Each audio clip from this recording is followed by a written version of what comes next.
Hi everyone, welcome back to our channel. నేను మీ మల్లీశ్వరి.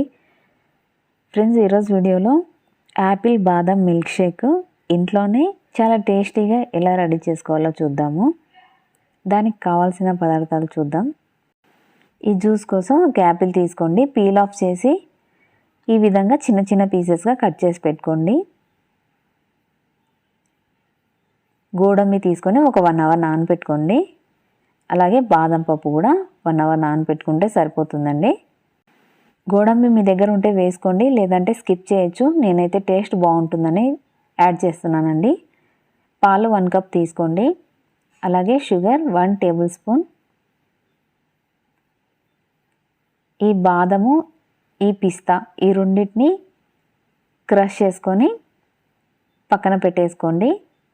లాస్ట్లో మనము గార్నిష్ చేసుకోవడానికి యూజ్ అవుతుంది. ఈ రెండింటిని ఈ విధంగా కచ్చాపచ్చాగా దంచి పెట్టుకోండి. ఇలా ఉంటే సరిపోతుంది గార్నిష్ చేసుకోవడానికి. ఐస్ క్యూబ్స్ 3 తీసుకోండి.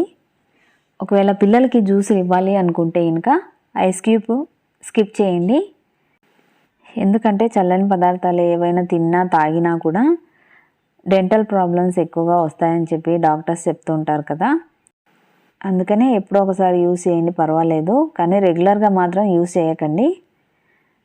ఓకే, ఇప్పుడు మనకు కావాల్సిన పదార్థాలన్నీ చూసేసాం కదా. ఇప్పుడు ప్రాసెస్ ఎలా చేసుకోవాలో చూద్దాము. ఈ జ్యూస్లు అవి రెడీ చేసుకోవడానికి సపరేట్ జ్యూస్ మేకర్ పెట్టుకోండి. మిక్సీ జార్స్ మాత్రం యూజ్ చేయకండి, అది స్మూత్గా బ్లెండ్ కాదు. ఇందులో అయితే మనకి స్మూత్గా ఫైన్గా బ్లెండ్ అవుతుంది. ఇప్పుడు ఈ జ్యూస్ మేకర్లోకి యాపిల్స్ మనము పీల్ ఆఫ్ చేసి తరిగి పెట్టుకున్నాం కదా, అవి యాడ్ చేసుకోండి.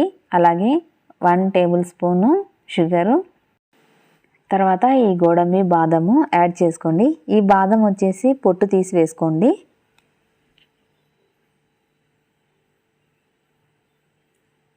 ఆ తర్వాత ఐస్ క్యూబ్స్ యాడ్ చేసుకోండి. ఇప్పుడు ఇందులోకి మిల్క్ యాడ్ చేసుకోండి.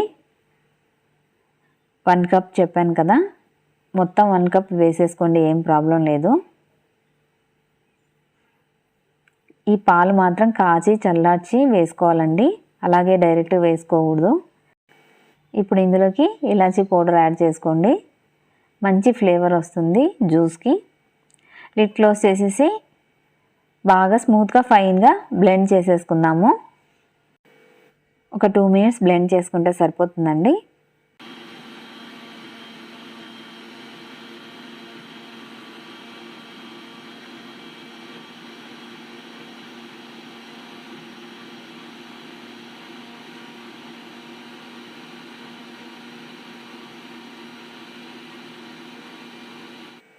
ఇలా స్మూత్గా బ్లెండ్ చేసుకున్న తర్వాత ఒక సర్వింగ్ గ్లాస్లోకి ట్రాన్స్ఫర్ చేసేసుకోండి.